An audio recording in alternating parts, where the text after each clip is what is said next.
लोगों ने मेरे ऊपर बहुत नफरत करने लगे तो बदमाश वदमाश लगवा दी थी मेरे मारने के लिए। तो उसको मैंने किसी के आगे नहीं, पाछे से उसको धक्का मार दिया जानबूझ के। तो कुछ लोगों हमारे जानकार थे तो कहा तुम यहाँ से निकल जाओ, यहाँ से चली जाओ, नहीं तुम्हारा मर्डर हो जाएगा। तो हम अपनी जान बचा के बदौसा नहीं जा रही थी, मायके जा रही थी। मायके से हमने कहा वहाँ भी क्या होगा, वहाँ की भी दूध कार के भगा देंगे। तो कोई नीला देखा तो हम कहा ये तो मायावती का हो जाएगा, पीला देखा इनको कहा ये गायत्री परिवार वालों को हो जाएगा, वो जो और एक नीला नीला होता है। तो हम कहा ये तो स्कूलों में चलता है स्लेटी कलर। हाँ, और ये जो काला रंग है ये इसको भी नहीं लेंगे हम। तो मैं कहा डंडा मिलिए ते कहा तो वही के बेशर्मा रहा है अतर तहसील के फाउंडेशन की। हाँ। तो सब बेशर्मा की लकड़ी ती टोली खासे बड्डे सड़दा, कोई ऐसी औरत न बची कि वो बिना डंडा के हो। अब बस गुलाबी गैंग जिंदाबाद हमारे मुंह से निकला, गुलाबी गैंग जिंदाबाद, तो अबकारी गुंडा है तो हाथ हमारे डंडा है। मैं अपने देश की वर्दी का सम्मान करती हूँ, पर ऐसे नालायक लोगों से का सम्मान मैं नहीं करूंगी। अगर कोई भी महिला उससे बदतमीजी करेगा तो उसको हम पटक पटक के मारेंगे। मैं बीजेपी में जिंदगी नहीं शामिल हो सकती।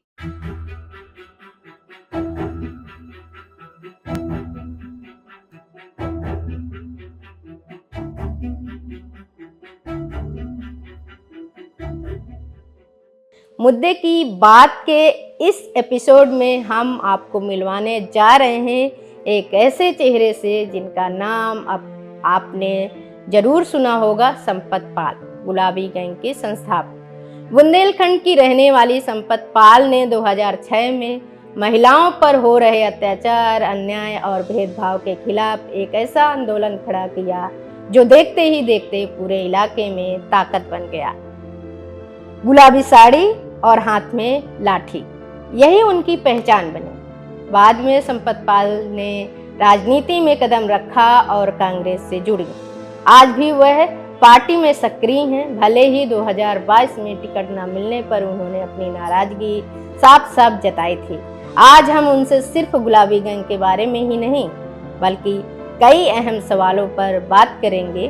गैंग की शुरुआत कैसे हुई, इतने सालों में इसमें क्या क्या बदलाव आए, उनका संगठन या आंदोलन दूसरों से कैसे अलग है, उन्हें राजनीति में आना क्यों जरूरी लगा, और सबसे बड़ा सवाल, क्या वह 2027 के विधानसभा चुनाव में उतरने की तैयारी कर रही हैं। शुरू से जितना छोटे से छोटे आप जा सकें वहां से बात करते हैं, शुरू करते हैं। हमारा बुंदेलखंड है, सबसे पिछड़ा इलाका था, बहुत सारी संस्थाएं काम भी करती थी, बहुत कुछ महिलाओं के बारे में बहुत सारी चर्चाएं होती थी। लेकिन जब मैं अनुभव किया कि खाली कागज में है, सच्चाई कुछ नहीं है, तो सच्चाई पर मैं गई कि महिलाओं के घर में जा के पहले तो मैं स्वावलंबी बनाने का एक समूह बनाया करती थी, जो सरकारी समूह होते थे उससे पहले मैं बनाया करती थी कि अपनी बचत करो।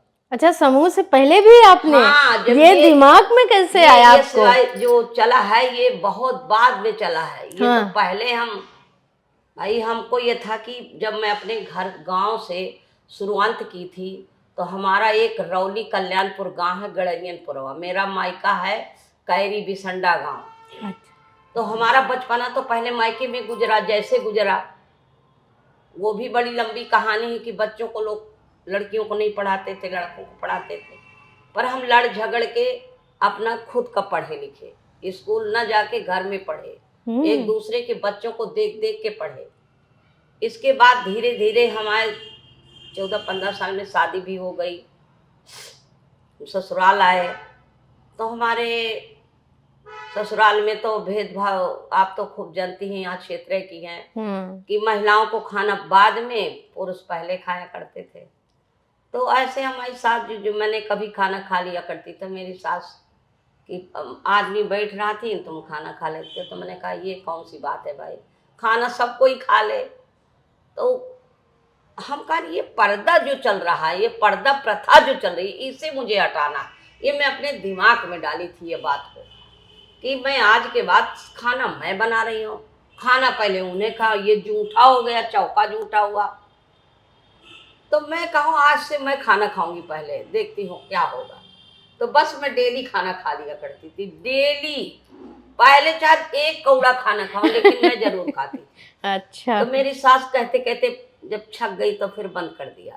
फिर कुछ मैं दूसरी औरतों को सिखाने लगी। अच्छा। एक औरत हमारे बगल से, उसको बहुत मारा पीटा करते थे, तो मैं उनको डांटा करती थी कि वो भी तो कोई औरत है। तो उसका पति मुझसे उल्टा सीधा बोला कि तुम अपने घर का ना बना लेना, नेतागिरी हमारे घर में नहीं चलेगी। तो मैंने कहा ठीक है, कोई बात नहीं है। फिर एक दिन वो हमको थोड़ी बदतमीज और उल्टी सीधी बात की, तो वो बदला लेने की खातिर मैं अपने खेत गई, और वो भी आया, 2-3 महिलाएं मेरे साथ थी। हम चारा काटने गई थी। ये खबर लहरिया देखो, बुंदेलखंड की एक ऐसी एक खबर है कि सच्चाई बुंदेली में बोलती है। तो मैं वहां चारा काटने गई, वो भी गया, हम मेरे साथ 2-3 महिलाएं थी। तो उसको मैंने किसी के आगे नहीं, पाछे से उसको धक्का मार दिया जानबूझ के। मेरा मौका लगा तो उसको धक्का मार दी, और उल्टा सीधा बोल के उसको गाली वाली बकी, मारा पीटा, सब लोग मिल के मारा। अब बस उसको पता चल गया कि ये बदला लिया है। उस दिन से हमारे गांव में कोई अपनी बीवियों को मारता नहीं। सगले ये चर्चा बन गई कि भैया वो फलाने की औरत है, वो इतनी खतरनाक है। अब बस धीरे धीरे मैं महिलाओं को जोड़ना शुरू कर दिया। 6-7 महिलाएं मैं अपने गांव से जोड़ा, लेकिन उस तरह नहीं जोड़ा। वहाँ तो लोग निकलने नहीं देते थे, लेकिन गाना गीत, दादर सोहर, कोई बहाना करती थी। और मेरी सास तो मुझसे बहुत परेशान रहती थी कि बस मैं अपना काम जल्दी जल्दी करके, और आज मेरे घर में दादर सोहर के बहाने चाहे जिसको बोला दादर सोहर में तो देखो वो चुनाव जीत गई। ये तो पक्का है कि दादर सोहर बड़ा महत्व है यहाँ। कौन जीत गए, थोड़ा नाम बता दीजिए। अरे वो जैसे मैथिली, वो क्या गाती थी, कुछ नहीं, भजन गाती थी बस। और भजन तो आप जानते हो कि भजन, हमारे गरीबों के भजन कोई नहीं गाता, और ये अंधविश्वास वाले भजन बहुत लोग गाते। तो फिर महिलाएं आ जाती थी, आप तो बहुत आती थी, और मैंने उन्हीं का जोड़ जोड़ के ये संगठन को, फिर हमने ये सोचा कि हम 10 रुपये से एक बचत किया जाए। तो 10 रुपये की बचत हम अपने गांव से शुरू किया था, रौली से। फिर 10 से 20, 20 से 30, 30 से 50 तक हम जुम के, और 11-11 महिलाओं के समूह बनाना शुरू कर दिया। और धीरे धीरे करके मेरा समूह बहुत बड़ा हुआ। फिर मैं रौली से अपने पूर्वज से दूसरे गांव निकली, दूसरे गांव से तीसरे गांव निकली। एक बार एक ESC हमारे गांव में प्रधान बना था, तो मैं उसके घर में पानी पी ली थी, और मैं कुछ काम से गई थी, तो हमने कहा दादी हमें पानी पिलवा दो। तो वो गुड़ ले आई, तो मैं गुड़ खा के पानी पी लिया। तो हमारे गांव में लोगों ने कह दिया, जलन शुरू हो गई उनकी, वो बहुत जलने लगे, हाँ, कि उनका पानी पी लिया, वो छूने लायक नहीं, छूती जात के यहाँ पानी पिया। तो मैं अपना दिमाग ये लगाया कि हे भगवान, ये किस तरह के इंसान है। पत्थर की देवी देवता से परहेज नहीं है इनका, जिसमें कुत्ता मूतते हैं, पेशाब करते हैं, वही नीर लेके। तो मैंने कहा पत्थर के देवता पूज रहे हैं, और सच्चे इंसानों से ये छूत मान रहे हैं। मैं अपने दिल में इतनी स्ट्रांग बनती गई ये समस्या को देख देख के, कि मैंने किसी की भी बात नहीं मानने लगी। फिर एक दिन ऐसा हुआ, ऐसा एक दिन आया कि बड़ी जबरदस्त कहानी थी। हम हर मुद्दे पे लड़ते थे, तो हमारी लड़ाई किसी को अच्छी नहीं लगती थी। तो वही प्रधान ने कई लोगों के पट्टा भी किया है, पट्टे में कब्जा नहीं मिलता था, तो हम सब समूह की मेहरिया भर भर के ले जाया करते थे। उस समय राम सूरत दुबे थे, DM किस सन की बात है? ये काफी दिन की बात है, हाँ, सन का याद नहीं आ रहा, लेकिन राम सूरत दुबे आए तो जगन्नाथ DM थे, उन्हीं के कार्यकाल में ये पट्टा, काम तो बहुत पहले से करती थी। पर जब शायद जगन्नाथ है तो राम सूरत दुबे ऐसे कुछ DM थे वो, तो उसी में फिर पट्टे वट्टे हुए थे। हम लड़ाई झगड़ा समूह, हमें अनुभव मिलने लगा कि संघ शक्ति होती है। फिर धीरे धीरे हम अपने रौली से चल के फिर मैं यहाँ बांधा जाने लगी, कबरई, अरबई, बेलबई, औदाहा, बरेठी, मुरवल, देवड़ था, ये गांव में इतने समूह बनाए एससी बिरादर की महिलाओं के, केवल एससी, कि मैंने जब गहराई देखती थी तो उन्हीं का तकलीफ होती थी, उन्हीं को लोग जात सुदत शब्द बोलते थे। तो मैंने वो समूह बनाया। अब मेरे गांव के मेरा पानी छोड़ दिया, आपके घर का मेरे घर मुझसे केवल इतनी गांव के लोगों ने नफरत किया कि यही का पानी न पिए, चमार के घर में पानी पी आई। हाँ। और आप किस जाति से थे? तो मैं उन्होंने पाल हूँ, गडरिया जात की। हाँ। तो ये समझो कि मुझे इतनी नफरत की मैं गांव में मैं पानी न पी। अच्छा। मैं लोगों को पहले छका के छोड़ दिया। मैं कुआं चढ़ूं, गगरी बढ़ौनी काट दे तो मैं रोज चढ़ के बैठ जाऊं। और इसके बाद जब वो परेशान हो गए तो एक हरछठ नहीं होती जो महिलाएं पूजती, हाँ, त्योहार हरछठ मैं भी जानते। पूजा करती थी। हाँ। मैं देखो ये जो हमारा जो परंपरा है इससे मैं नफरत नहीं करती। हाँ। तो वहाँ की जो महिलाएं हैं वो पंचायत में कि ये जहाँ बैठी हम न बैठब, पूजे ना अब। हाँ, तो वही आई पूजे तो मैं निकल पड़ी। जब वो नहीं पूजा मैं बैठ जाऊं तो वो उठ जाए, और अगर वो बैठे तो मैं बैठ जाऊं। उनका था कि हम इसके सामने नहीं पूजे। तो वही हरछठदाई का मैं पल लागत हूँ बलिहारी जाम का, उसे मैं फेंक दिया। और मैंने कहा आज के बाद में हरछठ ना रही। मैं तब से हरछठ नहीं रही। मैं लड़कों वाला कोई व्रत नहीं रहती अब। इस मुझसे नफरत हो गई थी कि इंसान केवल ढोंग करता है। मैं अंदर से भावना से सारे धर्म का इज्जत करती हूँ, सारे धर्म को मानती हूँ, चाहे वो हिंदू का हो, चाहे मुसलमान का हो, चाहे सिख का हो, चाहे ईसाई का। धर्म परमेश्वर सब एक सबके हैं, लेकिन मैं अंदर से भावना रखती हूँ। और लेकिन मैं ये नौटंकी नहीं करती कि मैं इसको पूजूंगी उसको पूजूंगी, ये सब मुझसे नहीं। मैंने अंधविश्वास में बिल्कुल नहीं मानती। इसके बाद मैं फिर वहाँ से यहाँ चली आई। मुझको थोड़ी से लोगों ने मेरे ऊपर बहुत नफरत करने लगे, तो बदमाश लगवा दी थी मेरे मारने के लिए। तो कुछ लोगों हमारे जानकार थे तो कहा तुम यहाँ से निकल जाओ, यहाँ से चली जाओ, नहीं तुम्हारा मर्डर हो जाएगा। तो हम अपनी जान बचा के बदौसा नहीं जा रही थी, मायके जा रही थी। मायके से मैंने कहा वहाँ भी क्या होगा, वहाँ की भी दुत्कार के भगा देंगे। तो मैं यहीं रुक गई थी। जो बदौसा की काली मंदिर नहीं है, इतना बड़ा इतिहास में कभी बताया नहीं अपने दर्द की कहानी। वो मंदिर में रुक गई। मेरे बच्चे थे छोटे छोटे, मैं उनको लेके, और फिर एक निराली की मम्मी है, वो उनका आदमी खत्म हो गया था, अशोक गुप्ता नाम था। फिर वो थोड़ी आने जाने में सहयोग करती थी, तो वो मुझे पहचानी। फिर मैं उसके घर में रही, फिर किराए में रही, फिर उस पार से इस पार आई। फिर मैंने यहाँ चाय की दुकान खोल ली, अपने आदमी को कुल्फी लगवाना शुरू कर दिया। फिर धीरे धीरे हमारी नैया सरकने लगी। फिर मैं लड़कियों को सिलाई सिखाने लगी। मैं धीरे धीरे करके और समूह में बनाती रही। जब मेरे साथ 10,000 महिलाएं हो गई, तो 10,000 बहुत बड़ी संख्या। 10,000 जब महिलाएं हमारे हो गई तो ये मान के चलो कि एक बार मायावती की जब सरकार थी, शायद 2003 उनकी बात है, तो हम गए थे आंदोलन में, जानबूझ हमारा आंदोलन करना एक काम था। जी। तो हम कहा चलो सब ट्रेन में बैठो। तो तब तक में आपने गुलाबी गंज बना दिया? नहीं, वहीं से अब शुरू हो रहा। अच्छा, गुलाबी गंज। अच्छा। हाँ, पहले तो ऐसे चलते थे। हाँ। और हम ना किसी से फंड लेते थे, ना कुछ मतलब, ना कोई संस्था का रजिस्ट्रेशन, माने सब ऐसे जाते थे। हाँ। क्या जरूरत है, हमें काम करना है तो अच्छे से काम करेंगे, बचत करना है तो बचत कराऊंगी महिलाओं का। तो धीरे धीरे दोना पत्तल जो भी मुझसे बनता था, मैं अपना किसी को सिलाई, किसी को कुछ, एक स्वावलंबी बनाने की चर्चा मैं हमेशा चलाती रही। इसके बाद जब वहाँ लखनऊ गए तो उसमें हमारे 500-600 महिलाएं थी। हम पूरी बोगी भर दिया था, न कोई वहाँ रैली न कुछ, वो हमारी ही रैली हो गई। हम कहा चलो हम विधानसभा घेरेंगे। ऐसे हम सुना करते थे लोगों को। अच्छा। कि विधानसभा घेरो, लोकसभा घेरो, ये करो वो करो। अच्छा। तो अब इसी को सुन के तमाम एनजीओ वाले करते थे। हाँ। तब उसी को लेके हम भी पहुंच गए। तो वहां विधानसभा जब पहुंचे तो हल्ला गुल्ला थोड़ी बहुत किया। हमें उतना ज्ञान नहीं था कि क्या करें क्या न करें। हाँ। तमाम मीडिया वाले आ गए थे। हाँ। क्या मांगना चाहती, हमने कहा जो गरीबों का हक है वो मांगना चाहते हैं। भाई गरीबों को न राशन मिलता, न गरीबों के पट्टे जो पुराने इंदिरा गांधी के जमाने के किए हैं, न उसमें कब्जा मिलता, और वहाँ लोग गाली देते हैं, कोई सुनता नहीं है। यही सब हम, तो ये चीज हम मायावती को सुनाने आए।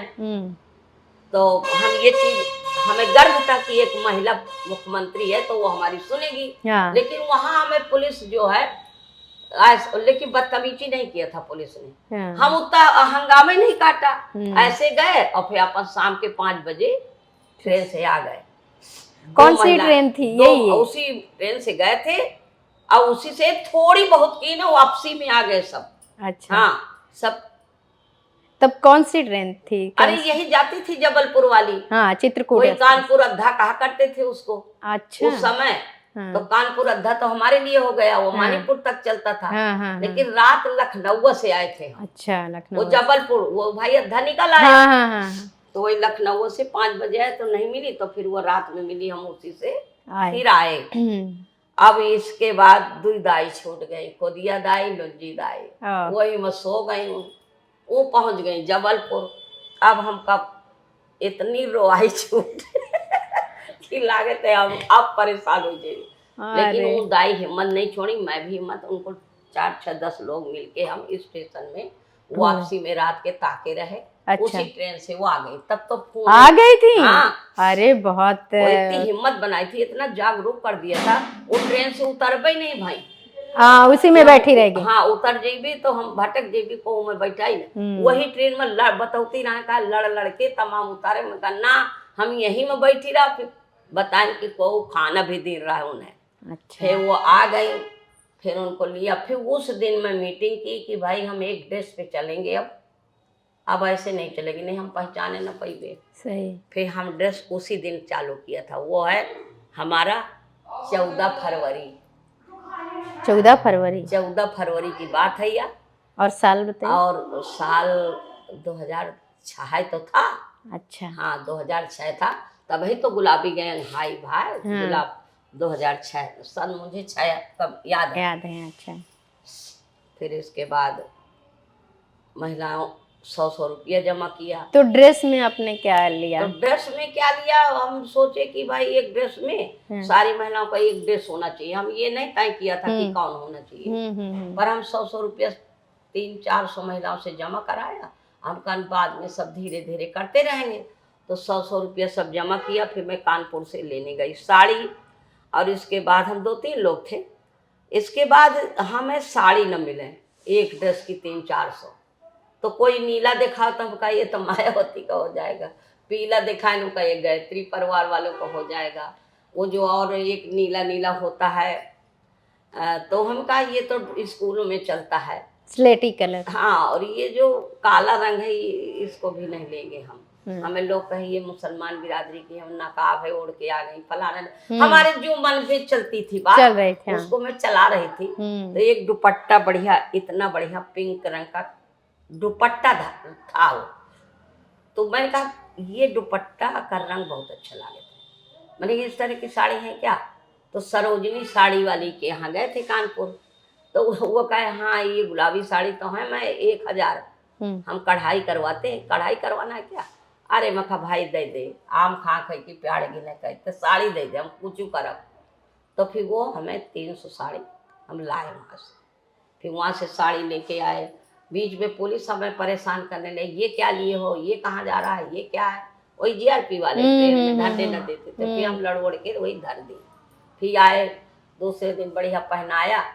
और बिसंडा रोड खराब थी, तो हम कहा लाओ। अब जब वाट के मोहल्ले वाले देखें एक जैसे साड़ी का रही है तो बहुत अच्छा लगा। अच्छा। हम साड़ी पहने और आए तहसील दिवस। तहसील दिवस जैसे आए तो एक बुढ़िया डंडा लिए रही। तो मैं कहा दाई ये डंडा रख दे। तो एक औरत का थी यहाँ डंडा सबका लिया चाहिए, वो उसकी सोच थी डंडा मंजे, वो तो एक तमाशा बनाने के लिए।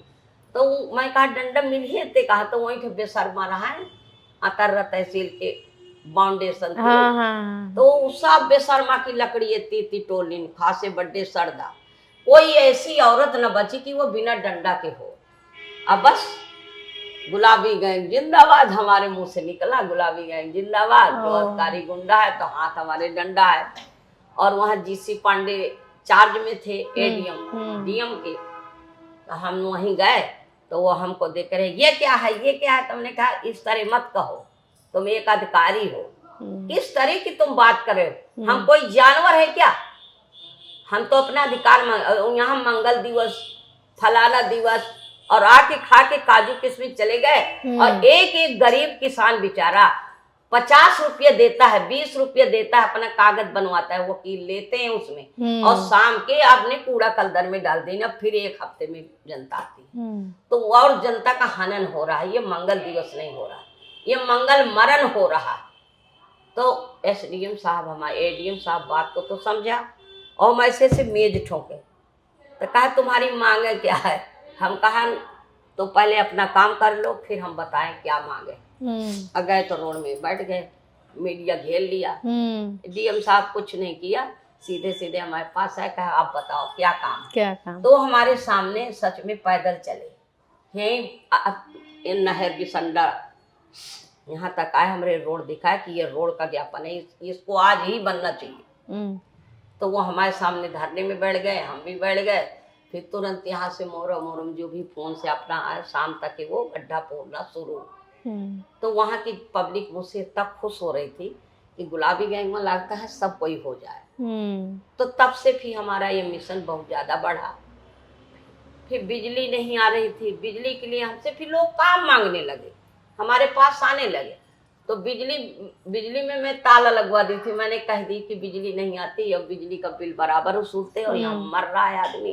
लगभग 15 दिन से लगातार बिजली नहीं आ रही। तो वहाँ के एसडीओ साहब थे, कहे क्या करें, हम करें तो करें क्या? तो हमने कहा हम हल्ला करें तब समझ में आ जाएगा, हम मुलायम सिंह के पास पहुंच जाएं।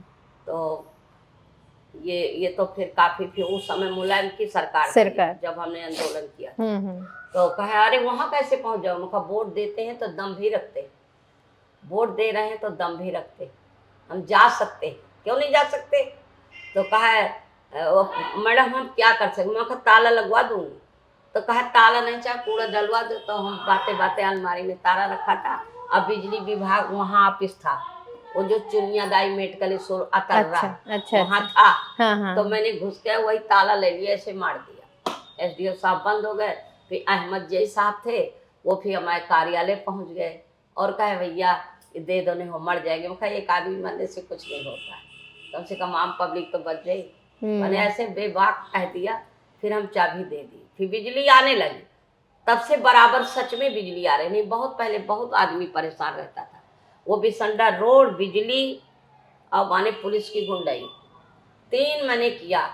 फिर एक हमारे गुलाबी गैंग की मैंने कोटा का गल्ला पकड़ा, 2 ट्रक पकड़ा, उसे सीज कराया। और हाँ, और महिलाओं को मैं सबके राशन कार्ड मांगने लगी कि तुमको गल्ला क्यों नहीं मिल रहा, सरकार कुछ नहीं देगी, हम लड़ के लेंगे। तो हमने फिर सबके राशन कार्ड इकट्ठा किया और फोटो कॉपी करवा के रख ली, और हमने कहा इनमें गल्ला नहीं मिला तो फर्जी चढ़ा दिया। फिर वो राशन कार्ड रद्द हो गए, उनको रद्द किया। वो पहला राशन कार्ड है बीपीएल का जो रद्द हुआ। तो ये चीजन की लड़ाई में लड़ते लड़ते कम से कम यही गौरी शंकर, बैलट तिवारी, ये हमसे बहुत खिसिया गए। हम इनके कई अजनायक सिंह पिपराहरी वाले, इज्जते माफिया रहे कोटा, इनको हमने लाइन से लगाया। और फिर ये सब गल्ला देने लगे। फिर ये हमसे इतना चिढ़ गए कि हमको मरवाने तक में आमादा हो गए। तो एक महिला के आदमी को जबरदस्ती फर्जी चोरी में फंसा दिया, ये गुलाबी गैंग का साथ दे रही। तो वो था मुरारी, उसकी दुल्हन को। तो हम कहा ठीक है, नहीं, बारेलाल की दुल्हन है, मुरारी ऐसे कुछ मुद्दा बनाया गया था। तो फिर यही के बाद हम थाने गए। तो हम कहा बताओ, इतना बड़ा हम गुलाबी गएंगे कि ईमानदारी चला रहे हैं, उसको फर्जी 11 दिन हो गए। तो संगमलाल दरोगा है, एसआई का है, तुम्हारी जैसी तमाम आती है, चलो यहाँ। उस दिन डीएम को न बना लेने, बिजली विभाग को न बना लेने। मैंने कहा तुम कौन? तो तुमसे तो हम बराबर लड़ सकते, क्यों जबरदस्ती बंद किया है? अपराधी है तो चालान करो, नहीं तो छोड़ दो।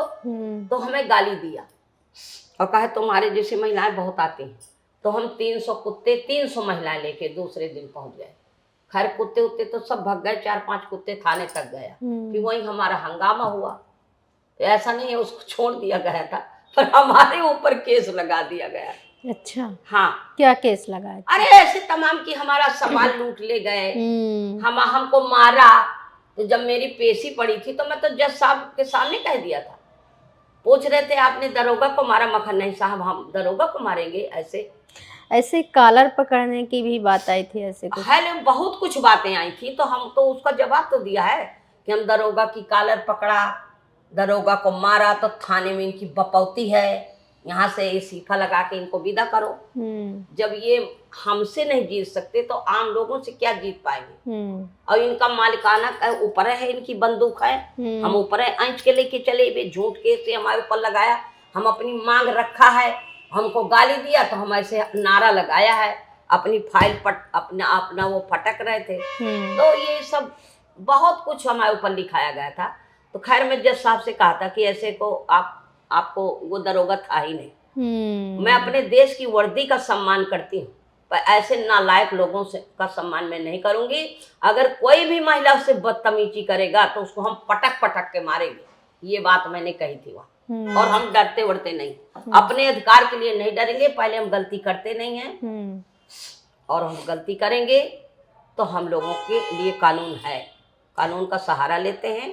और कानून से ही कोई खिलवाड़ कर रहा तो उसके लिए हम फिर नहीं बर्दाश्त करते हैं। तो ये जो इतना जज्बा है, इतनी कहानी है आपकी दमदार, ये थोड़ा सा कैसे आती है, ये इतनी एनर्जी है, इतना?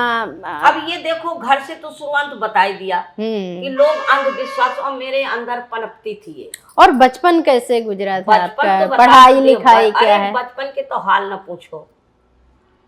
पढ़ाई उड़ाई तो बचपन में तो अत्याचार हुआ कि माँ बाप हमें नहीं पढ़ाते थे, लड़कों को पढ़ाते। हमारे बड़े भाई तो नहीं थे, लेकिन मैं देखा करती कि लोग लड़कों को पढ़ाते, लड़कियों को नहीं पढ़ाते। तो हम तो धान वान ताके जान खेते में, और जानन की स्कूल खुला है कुछ दूर में, तो हम वहीं अपन उनके देख देख पढ़ा कर जमीन में, वहीं का उतार लाऊं साइन बोर्ड में जो लिखा रहा उनके, अब बस ऐसे उतार के जो लड़का निकल चले जाए, तो बाद में एक लड़का का पकड़ के पूछे कि यह कहाँ लिखा।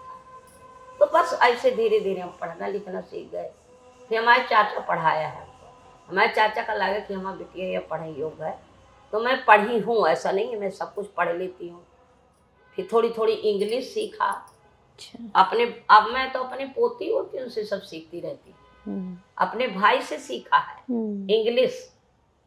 तो पढ़ाई उढ़ाई देखो ये कोई उम्र नहीं होती, भले डिग्री मिले या ना मिले, लेकिन मैं तो सब कुछ पढ़ लेती हूँ, लिख लेती हूँ। फिर सबसे बड़ी पढ़ाई मेरा, हमें बताएं आपसे, अनुभव होता है। अनुभव जिसके पास नहीं है उसकी पढ़ाई बेकाम की है। जिसके अंदर अनुभव न हो वो कलेक्टर बन जाए, सही, किताब की पढ़ाई से वो कलेक्टर बन जाए, मैं उसको नहीं मानती। जिसके अंदर इंसानियत है, अनुभव है कि हमें ये सिस्टम कैसे चलाना है, तो हमें सिस्टम चलाने आता है।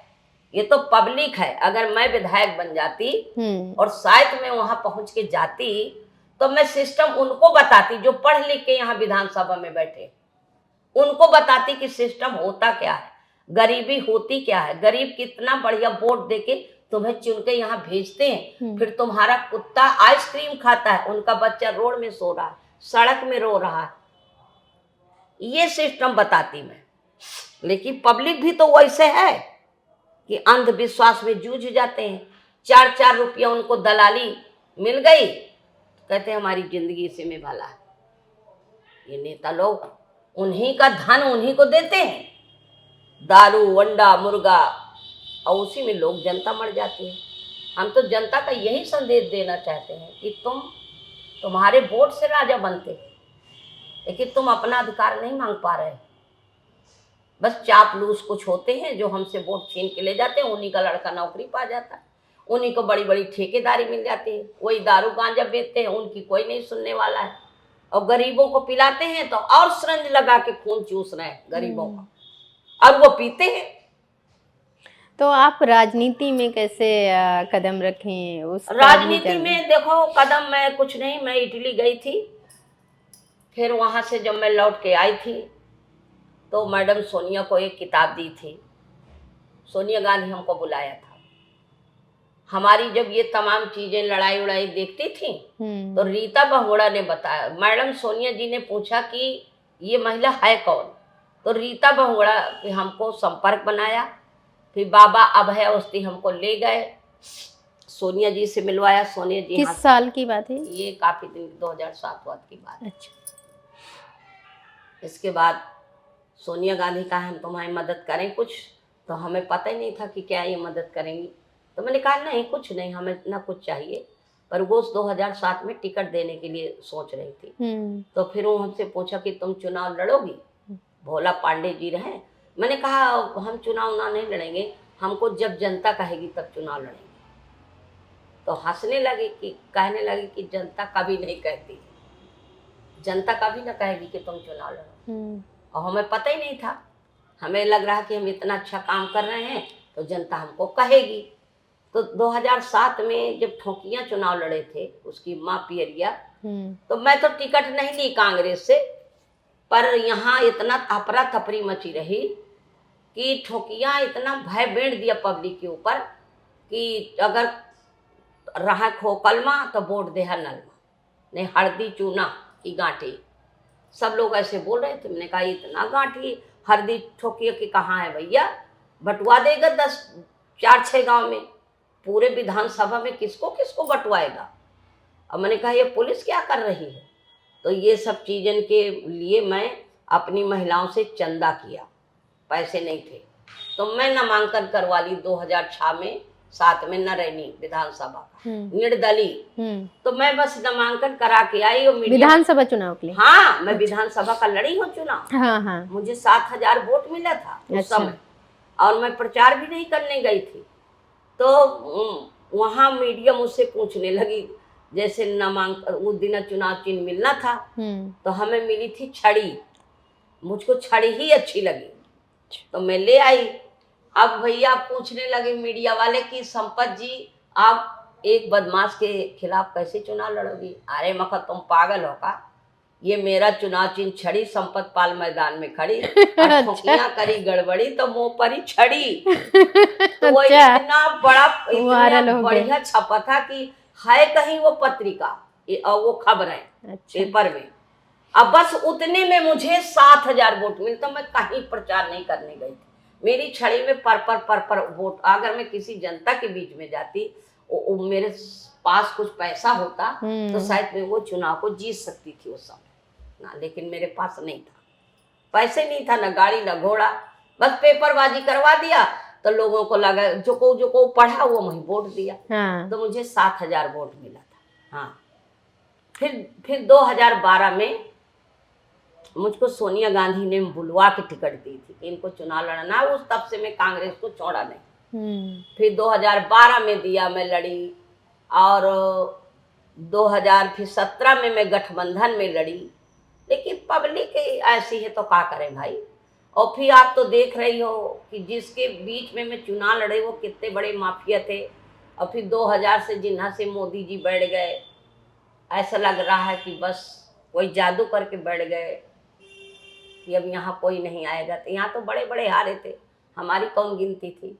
हाँ, तो कुछ इनके कांग्रेस के पर्यवेक्षक आए, तो 2022 का चुनाव था, हमने खूब मेहनत की कि अब हम जीत के आएंगे। तो जैसे हमें चुनाव लड़ने का तरीका मालूम हुआ और घर घर जा जा के मेहनत किया, तो हमको टिकटें नहीं दिया गया। ऐसी दलाल औरत को दे दिया गया कि वो अपना टिकट खुद बेच लेती थी। हाँ, तो किसको दिया था? वो बाराती लाल की औरत थी। तो वो तो दलाल है, वो तो दलाल आए, वो तो पैसा में बिक जाती। पहले वहाँ बिके, जब वो 2019 में वो उपचुनाव हुआ, उनका समर्थन दे दिया, चुप्पा पैसा ले ली उनसे। फिर जब यहाँ लड़े तो यहाँ दूसरे को दे दिया। आप समझो, वो तो सब बीजेपी के समर्थक आएंगे। ऐसे ऐसे लोगों को टिकट देते हैं अब कि बीजेपी जीता है, ऐसे ऐसे बहादुर लोगों को ना टिकट दें कि ताकि बीजेपी से पंगा ले। हाँ, हमारे जैसे लोग पंगा ले हैं, ये थोड़ा पंगा लेंगे, ये तो घर में बोल नहीं पाती हैं, बाहर का बोलेंगे। तो लड़ैया का तो टिकट नहीं मिल रहा जिसको लड़ना है, और जिसे लड़ना ही नहीं आता उन्हें वोटी। अरे मैं हारी हूँ या जीती हूँ, वोट मुझे अच्छा मिला था। 2007 में जो विधानसभा वहाँ से लड़ी थी, वो सिद्धुलारी की बहू, वो 1400-1500 वोट पाई थी। फिर 2000 जब मैं 12 में मिली तो 23,500 मुझे वोट मिला। इसके बाद मैं जब 22 में लड़ी तो 2022 में जब मैं लड़ी तो मुझे 46,000 वोट मिला। अब फिर ये लड़ी तो 1500 पाया, एक बार 4000 पाया। बस ऐसे लोगों को टिकट देंगे तो वो तो इनकी ये तो रणनीति हत्या है। जो कांग्रेस में घुसे हैं वही बीजेपी के समर्थक हैं और राहुल गांधी को गुमराह कर रहे हैं। राहुल गांधी जी जब तक इसमें ध्यान नहीं लगाएंगे अपने लोगों में, तब तक देखिए दूसरे को दोष हम नहीं धर सकते। भाई दूसरा आदमी तो वो लड़ने को खड़ा है, पहले हम अपने आदमी पे तो ध्यान लगाएं। क्या इनको पता नहीं कि संपत पाल कांग्रेस की कुर्बान है और ऊपर से कह रहे हैं वो बीजेपी में शामिल हो गई है? तो मैं बीजेपी में जिंदगी नहीं शामिल हो सकती। तो आपने बताया कि अब आने वाला चुनाव है, 2027 का विधानसभा का चुनाव आएगा, आने वाला है, और बहुत सारी पार्टियां तैयारी कर रही हैं चुनाव की, और सारे नेता भी, और बहुत समय से कर रहे हैं। आप किस तरह की तैयारी कर रहे हैं कि आप चुनाव लड़ेंगी? देखो मैं तो चुनाव, अगर मुझे टिकट मिला तो मैं अपनी तैयारी, मेरी 24 घंटा रेडी रहती है। जो लोग 5 साल में काम करने आते हैं चुनाव के दरमियान, वो मैं डेली काम करती हूँ। मेरा काम सबको दिखता है और सब लोग जानते हैं, बड़े बड़े अवार्ड भी मुझे मिल चुके हैं। तो मेरी तैयारी है, मुझे टिकट मिल जाएगा तो मैं लड़ूंगी चुनाव, लेकिन कांग्रेस। और आपके क्या मुद्दे होंगे अगर मुद्दे लड़ेंगे? हमारे बस यही है कि जो मोदी ने झूठ बोल बोल के लोगों को शौचालय है, कॉलोनी जिनको मिलना चाहिए उनको नहीं मिली, गरीबों को नहीं मिली, बड़े आदमी को मिली है। थोड़ी बहुत गरीबों को दिया गया है, जैसे कुत्ते को टुकड़ा बांट के रोटी दी जाती है। इसी की हम उनकी बात पहुंचाएंगे। आप बहुत मेहनत करती हैं, हमने पिछली बारी विधानसभा चुनाव में भी देखा था, आपको कवरेज भी किया था कि आप गांव-गांव जा कर के, और ख़ासकर पाठा क्षेत्र में बहुत ही मेहनत करी थी। और ये बिल्कुल जायज़ है कि जब टिकट ना मिले तो फिर सही में कि बहुत इमोशनली ऐसे लगता है कि छोड़ो, क्या ही, छोटे कार्यकर्ताओं पर ये पार्टियां कभी ध्यान नहीं देती हैं। अगर इस बारी टिकट नहीं मिला तो? देखिए मेरी बात, मुझे टिकट मिले तो न मिले तो मैं कांग्रेस में हूँ। मैं कांग्रेस में राहुल को और सोनिया गांधी को, प्रियंका जी को बहुत मानती हूँ, दिल से मानती हूँ। और मैं अपने बच्चों से तो यही कह रही हूँ कि जब मैं मरूँ तो कांग्रेस का चुनाव चिन्ह मेरे छाती में लगा देना। दिल से मैं प्यार करती हूँ, ऐसा कुछ नहीं। अब मैं इससे ज़्यादा कुछ नहीं कर सकती। मैं भले बैठी रहूँ घर में, अलग बात है, लेकिन मैं ये पार्टी को छोड़ के किसी दूसरी पार्टी में नहीं जा सकती। भले मुझे बदनाम किया गया है कि संपत पाल बीजेपी में चली गई हैं, बीजेपी का उन्हें सबूत दिखाना पड़ेगा क्या मेरे पद हैं बीजेपी के, इसलिए कि 24 घंटा मैं बीजेपी के बुराई के अलावा मेरे पास कुछ रहता नहीं। और ना मैं डरती हूँ, ना डरने वाली हूँ। बीजेपी को कौन मैं डरती हूँ क्या? हम वोट देते हैं, झूठ बोल के सरकार बनाते हैं। अभी आपने देखा है कि चुनाव आयोग क्या बोल रहे थे, क्या नाम था वो चुनाव आयोग? ज्ञानेश कुमार। हैं? ज्ञानेश कुमार इस तरह की बात कर रहे थे, मुझे हंसी आ रही थी कि इतने भाई राहुल गांधी ने इनकी पोल खोली तो कह रहे थे ये तो जीरो हाउस होते हैं, ये भी हमारे मतदाता है, तुम्हारे पास जीरो हाउस है तो उनको घर क्यों नहीं बनवा देते हो? ऐसे ऐसे लोगों से क्यों वोट डलवाते हो जीरो हाउस वाली? ये कोई माने रखता है क्या? और जैसे सीसी फुटेज मांग रहे थे, इलेक्ट्रॉनिक सूची मांग रहे थे, देने में डर रहे थे। और बिहार का कितना बड़ा मुद्दा उठाया गया, और बिहार इनको जीतना बहुत जरूरी था, इसलिए कि इनकी चोरी पहले की और ये जबरदस्ती फिर और महान चोरी करके इन्होंने अपनी सीट निकाली है। किस तरह से, उसको थोड़ा अरे बताइए। वो क्या है, कुछ सुना नहीं भाई? वो अपनी बात रख रहे हैं कि ये चोरी किया है, तो कम से कम चोरी किया है तो तुम सही तो बताओ कि हमने चोरी नहीं की। उनको दे दो जो मांग रहे हैं, क्यों नहीं दे रहे? तो चोरी तो वही है। सरकार बदलेगी चाहे जब बदले, तो ये विदेश न छोड़ के भाग जाए तो बताना, इतने चोरा बैठे हैं ये बीजेपी, सब चोर। लेकिन हाँ, उनके हाथ में मीडिया है, उनके हाथ में इतना पैसा की चोरी की है, इतना पैसा है मनमाना, चुनाव आयोग उन्हीं का है, जज उन्हीं के हैं, तो गरीबों की सुनने वाला कौन है? गरीबों की सुनेगा तो प्रकृति सुनेगी, और प्रकृति वो मार मारेगी कि इनको ढूंढे धरती न मिली। मैं वादा करती, एक पंचवर्षीय 2 पंचवर्षीय ये कोनो बात नहीं रखती मैं। एक और आपकी हिस्ट्री है बिग बॉस की, आप उसमें भी गई हैं, वहाँ भी तहलका मचा के आई हैं, तो थोड़ा उसके बारे में भी बताइए, क्या अनुभव रहा है आपका वहाँ देखो पर? बिग बॉस में तो मुझे वहाँ मैं गई जरूर थी, लेकिन वहाँ मैं बोर बहुत होती थी। वहाँ तो लोग जा कर हाँ। के बहुत हंसते हैं, मजाक नहीं, करते वो हैं, हंसते खाते हैं पीते और हैं। मजाक करते हैं, मैं भी हंसती थी कभी कभी, पर रोना ज्यादा आता था वहाँ, मैं रोती थी ज्यादा। आप कैसे रोने लगी बताइए? आप तो सुना होगा कि मैं रोई हूँ। असल में एक टास्क मिला था हमें, उस टास्क में हम एक तरफ 4 जने रहे, हम 5 जने रहे, 5-6 लोग, वहां 4 लोग रहे, तो 4 लोग चुनाव जीत गए वही मोदी जी जैसे, और हम हार गए। चुनाव का टास्क मिला था, तो हमको ऐसा लगा कि ये पार्लियामेंट का चुनाव है, एकदम ये बेईमानी कर गए। हम अपनी बात रख रहे थे तो हमारी बात कोई सुनते नहीं था कि हमारे लोग क्यों नहीं जीते। हम निकेतन को खड़ा किया था, तो वहां उसको जिताया, वहां मतलब जो लड़ रहे थे। हाँ। अब वहां के टास्क का हमें पता ही नहीं चला था, तो मैं गुस्से में रोने लगी थी।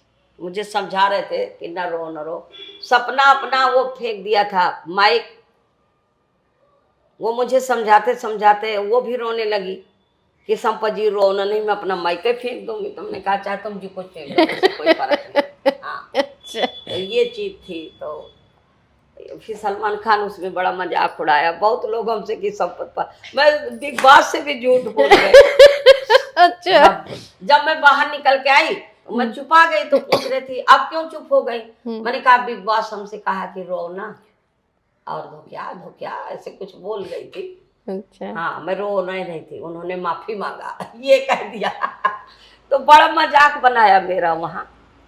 हालांकि ये चीज की जानकारी मुझको नहीं थी, और मैं ज्यादा फिल्मी दुनिया में थी कि मुझे नौटंकी करना है।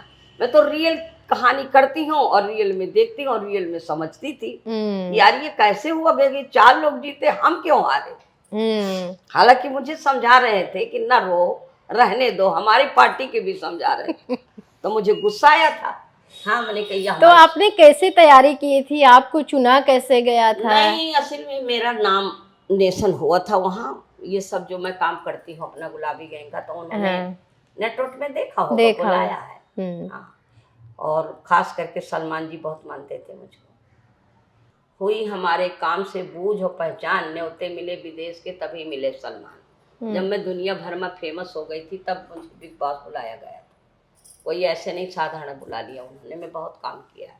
हाँ, तो मेरा अनुभव जो था कि मैं आना, मुझे जानने की वहाँ ज़्यादा ज़रूरत थी। ये था कि मुझे कभी फिल्मों में काम थोड़ी करना है कि मुझे बहुत ज़्यादा वहाँ अनुभव लेना ज़रूरी था। जो मेरे मन में आता मैं वहीं करती थी, कभी रोती थी तो कभी गाती थी। हाँ, लेकिन मेरा नाम हुआ है उससे, लोग कलर चैनल के माध्यम से मेरी पहचान अच्छी बनी है, अच्छा लोगों ने देखा उसे, और आज जो नहीं जानता था वो मुझे जानने लगा। इतना मेरे लिए बहुत अच्छा है। बस गुलाब गंग फिल्म के बारे में भी थोड़ा सा। नहीं, वो गुलाब गैंग की जो फिल्म बनी है वो हमारे बिना परमिशन के बनी। आपको कोई ना परमिशन आया, ना कभी हमारे क्षेत्र आए, ना हमसे कभी पूछा गया। सब नेट में देख थोड़ी थोड़ी हमारी चीजें चुरा के वही दिखाया गया, वही हमारा ड्रेस, वही हमारा डंडा, वही हमारी कहानी। लेकिन इसके बारे में जब मैं सुनी नेट के द्वारा, तो पहले तब्बू उसका कर रही थी रोल, कि तब्बू हट गई थी, फिर माधुरी को किया गया, तो फिर वो अपना नाम हटाया, रज्जू बना दिया संपत पाल से, और अपने बुंदेलखंड से हम माधोगढ़ दिखाया गया, यहाँ से चित्रकूट से। थोड़ी थोड़ी चीज़ें अगर हमारी शामिल करते तो लोग हमको जानते। तो उन्होंने चोरी की है, बस किसी का मुकदमा लगा दिया था, तो वो उसमें नहीं चला, थिएटर में नहीं चला, वही कैसेट में टीवी में लोग देखते हैं। अच्छा, तो आपने लगाया था वो मुकदमा? हाँ, मुकदमा में लगाई थी। हाँ, फिर अरे आप उसको मैं बंद करवा दी थी, 3 साल के लिए वो बैन हो गया था। 7 तारीख को 7 मार्च को दिखाया जाना था, तो मैं 6 मार्च को पहुंच गई थी। 7 मार्च साल कौन सा? यही 2013। अच्छा, 2013 में था। तो मैं रोक लगवाई थी, रुक गई थी फिल्म। हाँ, पूरी तरह से 3 तो घंटा कभी की। आपको कोई संपर्क नहीं किया फिर? नहीं, बुला रहे थे, तो मैंने कहा नहीं, मुझको बुलावे, भले बुलाया। नानभो सिन्हा आया था, पैसे वैसे की बात चल रही थी। मैंने कहा पैसे वैसे नहीं देना, गलत फिल्म ना दिखाई जाए, बस गलत में हमारी जिंदगी नष्ट हो जाए, पैसे से कुछ नहीं होता। जैसे फूलन देवी को दिखाया गया, कभी ऐसा भी कर देते अगर उसमें रोक ना लगाई जाती। हाँ, बहुत उल्टा सीधा दिखा देते ना, अगर वो ज़रा से मेरा समर्थन पा जाते तो बहुत उल्टा दिखाते। हाँ, क्योंकि अब उसमें कुछ नहीं है।